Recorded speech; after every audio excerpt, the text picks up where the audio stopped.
Bagaimana kabarnya Ibu? Alhamdulillah sehat. Kalau Bapak? Alhamdulillah.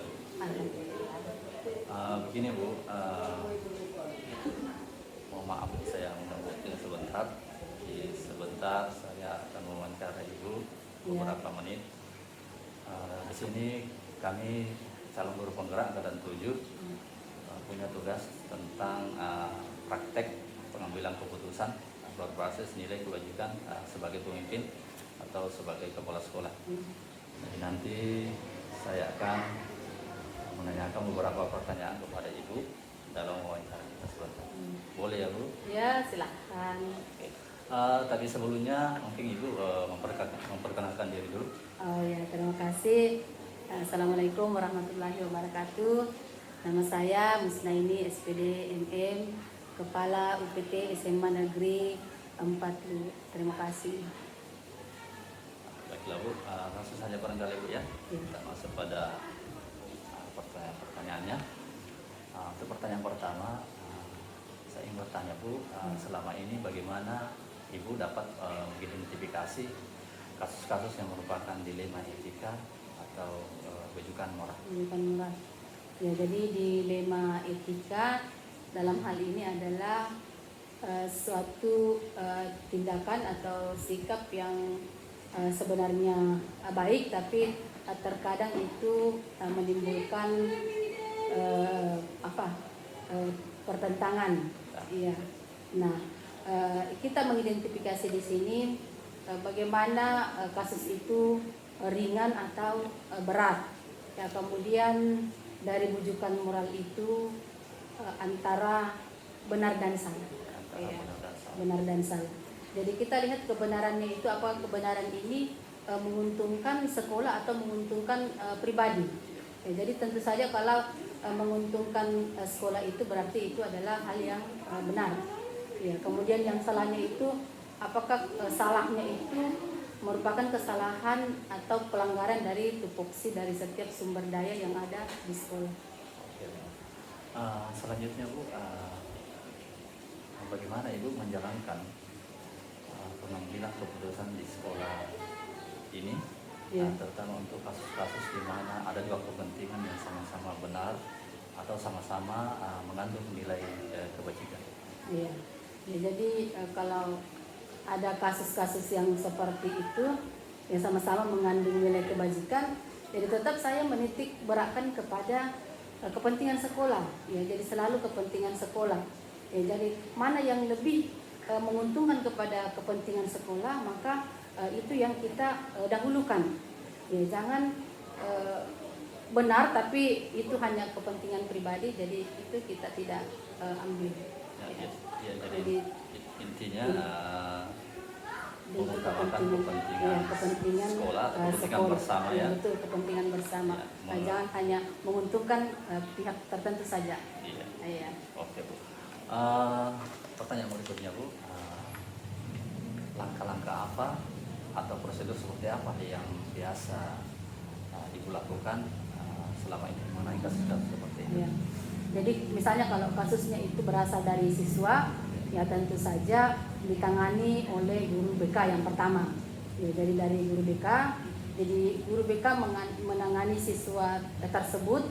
Ya, apakah perlu disurati orang tuanya atau seperti apa? Kemudian ketika di guru BK kasus itu belum terselesaikan, ya naik ke kesiswaan. Ya, kemudian kesiswaan di situ kasusnya belum terselesaikan juga, ya kemudian kita bawa ke forum. Ya, nah setelah itu yang menangani secara di sini paling tertinggi adalah kebijakan daripada kepala sekolah. Jadi maksudnya Ibu ada ada jenjang-jenjangnya, ada tahapan-tahapannya dari BK, kemudian kesiswaan, kemudian ke forum, kemudian kepala sekolah. Terakhir di kepala sekolah. Oke. Ya. Poinnya sudah dapat. Ya. Selanjutnya Bu, hal-hal apa saja selama ini yang Ibu anggap efektif dalam pengambilan keputusan pada kasus dilema etika? Ya, hal-hal yang paling efektif itu adalah berkolaborasi. Ya, kolaborasi dengan pihak-pihak yang berkompeten dalam hal ini. Ya, apakah itu guru, apakah itu siswa, apakah itu orang tua dari para siswa. Jadi intinya kita berkolaborasi, berkoordinasi dalam pengambilan keputusan. Oke, jadi intinya adalah berkolaborasi dengan semua stakeholder Iya. atau lapisan-lapisan yang ada di sekolah. Betul. Siswa, guru, Orang tua siswa. Iya. dan juga barangkali pengawas, Bu, ya. Iya, betul. Ya, stakeholder sekolah. Baiklah, Bu, untuk pertanyaan selanjutnya, dari kasus-kasus yang dihadapi oleh Ibu, hal-hal apa saja yang selama ini merupakan tantangan dalam mengambil keputusan pada kasus-kasus dilema etika? Ya. Jadi tantangannya itu yang pertama adalah tentu saja perbedaan pendapat. Ya.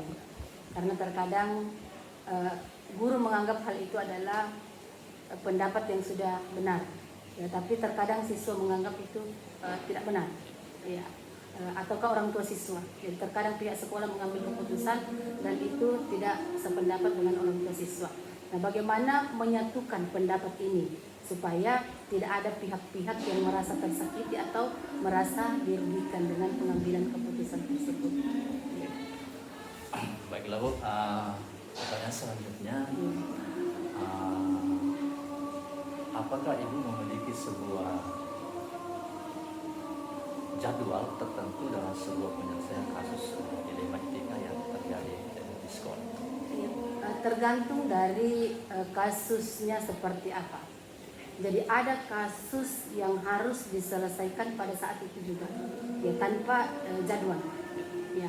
Dan ada juga kasus yang harus ada jadwalnya. Jadi ada tahapan-tahapan penyelesaiannya. Nah, jadi itu jadwalnya kita kondisikan dengan semua stakeholder yang ada di sekolah, ya, dengan pihak-pihak yang terkait dalam hal ini. Jadi tergantung pada Iya, kasus yang kasusnya ada. seperti Ya, apa. kalau kasusnya memang harus segera Iya, diselesaikan, berarti itu tidak terjadwal. terjadi Iya. spontan, Bu, ya. Iya, seperti itu. Oke, Bu, pertanyaan berikutnya, dalam menangani kasus selama ini, adakah seseorang atau faktor-faktor apa yang selama ini mempermudah Iya. atau membantu Ibu dalam mengambil keputusan dalam kasus-kasus dilema etika seperti yang Ibu ceritakan? Jadi yang paling memudahkan itu adalah teamwork. Teamwork. Iya, kerja tim. Ya, jadi seorang kepala sekolah itu tidak bisa melaksanakan tugasnya atau hal mengambil keputusan tanpa adanya tim. Ya, jadi tim, kerja tim. Jadi kita kerja tim. Dan semuanya terlibat dalam hal ini. Ya, kolaborasi intinya. Jadi intinya, Bu, adalah membangun Iya, teamwork yang teamwork, kuat, ya, betul. dan Teamwork yang kuat. yang jelas bagaimana bisa terjalin kolaborasi antara semua pihak, Bu, ya. Iya, Terutama kita- kepada tim yang mendampingi Ibu Iya, adalah betul. Wakasek, ya. Betul. Iya. Begini, Bu, untuk masih ada satu pertanyaan, ini pertanyaan terakhir. Iya. Dari semua hal yang disampaikan, pembelajaran apa yang dapat Ibu petik dari pengalaman yang Ibu ambil saat mengambil keputusan untuk kasus dilema etika? Jadi pengalaman saya itu bahwa di sekolah itu berbagai macam problem yang ada. Jadi sangat kompleks. Ya. Terutama masalah-masalah yang dilakukan atau dialami oleh siswa. Itu yang pertama. Kemudian yang kedua, bahwa pengambilan keputusan itu bukan hanya dilakukan oleh kepala sekolah saja, ya, tapi kita harus berkolaborasi. Jadi ada hal-hal yang tertentu yang bukan hanya kebijakan dari kepala sekolah semata, tapi kita perlu kolaborasi dengan stakeholder yang ada di sekolah. Saya kira, Bu, selesai wawancaranya. Sekali lagi, Bu, terima kasih atas waktunya. Ya. Mudah-mudahan Ibu selalu diberikan Amin. kekuatan, kesehatan, dan Amin. tetap semangat melaksanakan tugas sebagai kepala sekolah. Terima kasih dan semoga juga sukses, ya, dalam CGP-nya. Amin, amin, Bu. Mari, Bu. Ya.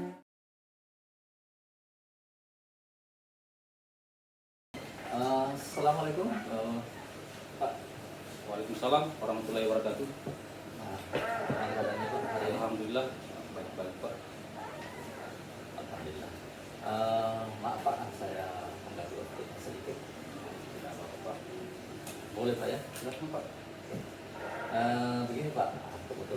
saya Ilham, calon guru BK angkatan 7. Oh ya, dari penggerak Pak ya. Iya, dari Guru penggerak. calon guru Calon iya. penggerak.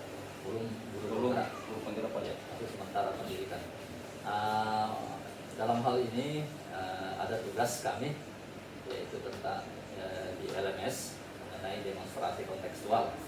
Nah, pada tugas ini kami dituntut untuk mewawancarai 2 sampai 3 kepala sekolah mengenai praktik pengambilan keputusan berbasis nilai kebajikan sebagai pemimpin atau sebagai seorang kepala sekolah. Jadi dalam hal ini sebentar Pak, saya akan mewawancarai Bapak dengan beberapa pertanyaan yang saya ajukan. Ya, silakan Pak. Oke, memang Pak sudah siap? Ya, alhamdulillah siap Pak, sangat siap. Oke, pertanyaan pertama Pak, selama ini bagaimana Bapak dapat mengidentifikasi kasus-kasus yang merupakan dilema etika atau kasus-kasus yang merupakan pelanggaran moral? Terima kasih Pak atas pertanyaan masalah mengidentifikasi kasus-kasus tentang dilema etika dan rujukan moral. Tentunya dalam 2 hal ini Pak, memang dalam menentukan dilema etika itu dilema kita di sekolah-sekolah, bukan maksudnya dilema bagaimana. Tentunya ini antara etika itu berhadapan betul dengan mana yang benar. Keduanya ini benar-benar orangnya. Ya, dalam artian moral etika.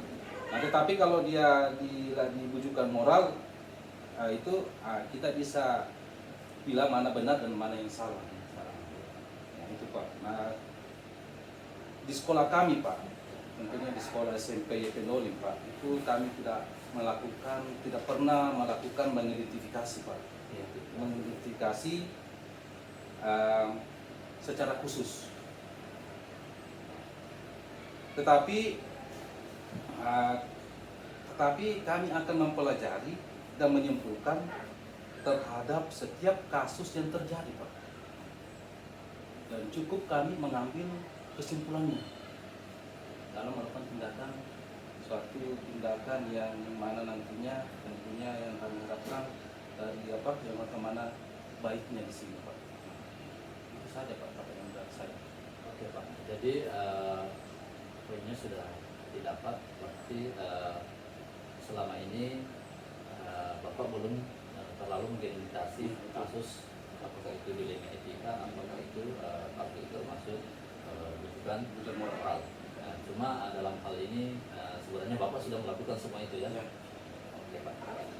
Pertanyaan selanjutnya Pak, selama ini bagaimana Bapak menjalankan pengambilan keputusan di sekolah Bapak, terutama untuk kasus-kasus yang seperti ini, di mana ada 2 kemungkinan yang sama-sama benar atau sama-sama mengandung nilai kebajikan dan kepemimpinan?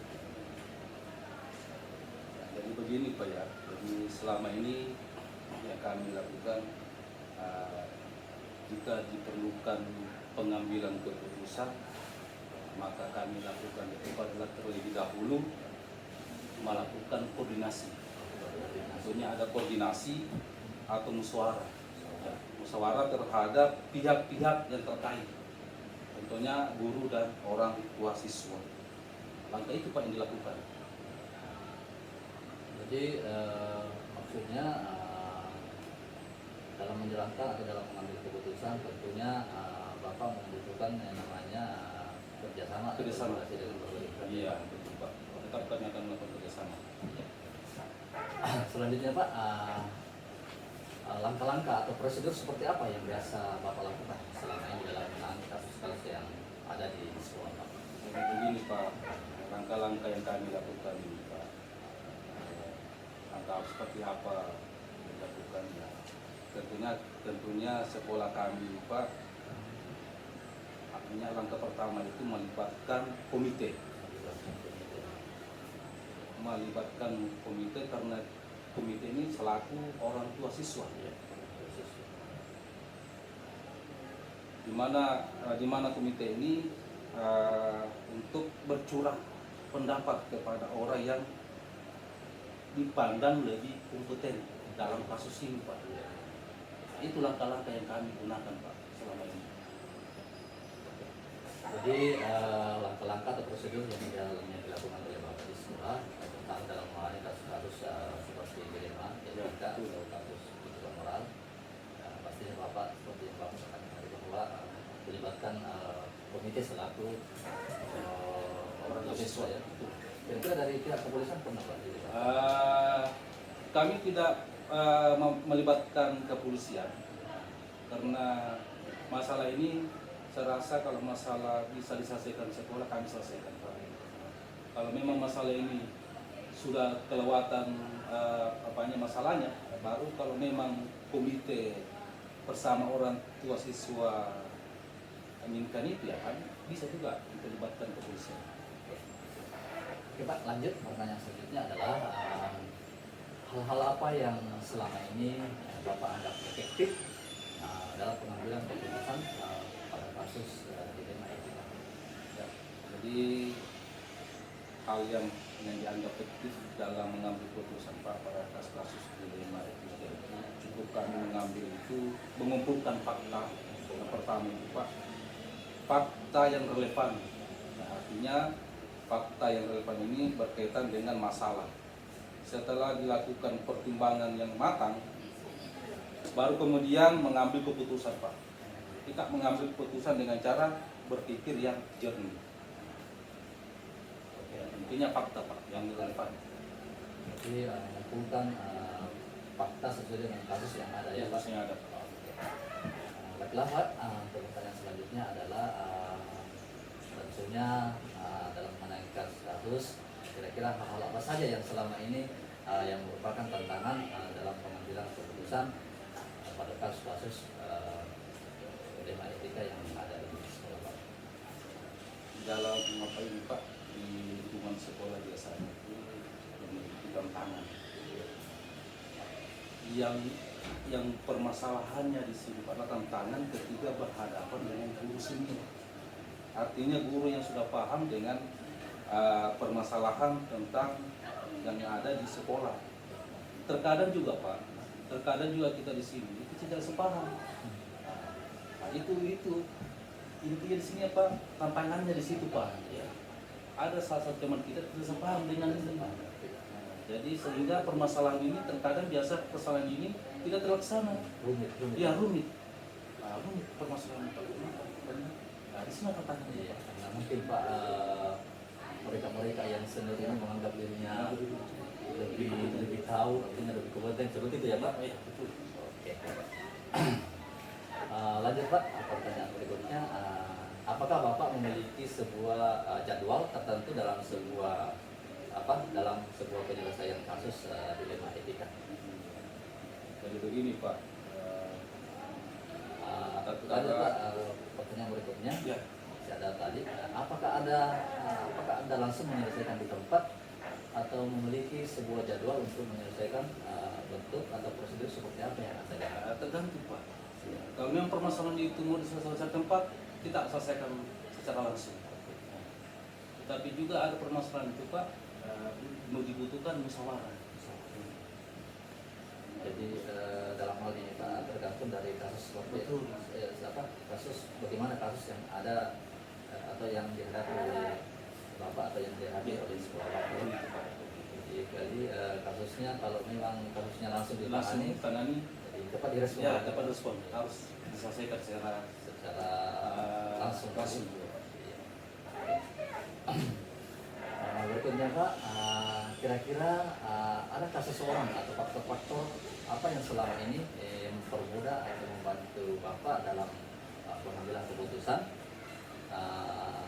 dalam kasus-kasus dilema etika? Kalau berbicara masalah mempermudah Pak, membantu, tentunya ada Pak. Tentunya yang pertama itu Pak, teman guru atau orang yang kompeten terhadap topik ini Pak. Ya, terhadap topik ini antara etika, dilema etika dan rujukan moral. Salah saya yang saya buat Pak di saat itu Pak, kenapa Karena orang ini Pak, atau teman ini, atau guru yang berkompeten masalah diagnostika dan rujukan moral, sehingga permasalahan ini Pak kayaknya bisa terselesaikan. Jadi begini Pak, dalam arti ini berarti kan ada pembantu Bapak, ada wakil-wakil Ya, Bapak betul, ya. Pak. Saya kira dengan adanya bantuan-bantuan itu mungkin bisa mengenai kasus-kasus di genetika yang ada di Iya, Provinsi Jawa Barat ya. Betul Pak. Oke. Ini Pak, pertanyaan terakhir dari saya. Iya Pak. Dari semua hal yang telah disampaikan, kira-kira pembelajaran apa yang dapat Bapak petik dan pengalaman Anda atau pengalaman Bapak dalam mengambil keputusan dilema Dilema. Ini Pak, bahwa setiap pengambilan keputusan itu Pak penting untuk dilakukan musyawarah. Intinya lakukan musyawarah Pak, baik dalam lingkup kecil maupun dalam lingkup yang luas Pak. Masalah sih itu Pak, kalau masalah kesimpulan. Intinya ini musyawarah Pak. Oh iya, jadi pada intinya dalam mengenai kasus-kasus genetika yang ada di sekolah Bapak, terlebih dahulu selalu mengadakan musyawarah koordinasi, musyawarah dan kolaborasi oleh yang berhasil. Saya kira cukup Pak untuk wawancaranya. Sekali lagi saya atas nama pribadi mengucapkan terima kasih kepada Bapak atas kesempatannya telah bersedia saya wawancarai sebagai kepala sekolah yang tentunya pengambil kebijakan di sekolah yang Bapak pimpin. Sekali lagi Pak, terima kasih ya. Semoga sukses terus Pak ya, sehat selalu bersama dengan keluarga ya. Terima kasih Pak.